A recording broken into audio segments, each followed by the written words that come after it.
দাঁড়াইতে পেরে ভালো লাগতেছে আপনার? হাঁটেন, আস্তে আস্তে হাঁটেন, হালকা হালকা করে হাঁটেন। হ্যাঁ, এই তো সুন্দর। তা তো একটু থাকবেই। এত বড় অপারেশন হইলো, হাঁটতে পারতেছেন? আলহামদুলিল্লাহ বলেন। আঙ্কেল, এই সমস্যা কতদিন জানি ছিল আপনার? 6-7 বছর। এখন কি ভালো লাগতেছে আপনার? পাটা ব্যথা করতেছে। একটু তো ব্যথা করবে। এত বড় অপারেশন, হাঁটতে পারতেছেন, এইটা তো আলহামদুলিল্লাহ বলছেন। আলহামদুলিল্লাহ।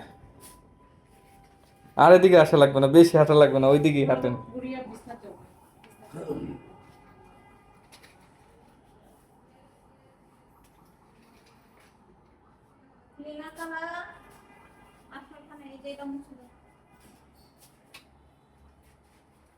রুম ক্লিন করা হয় নাই।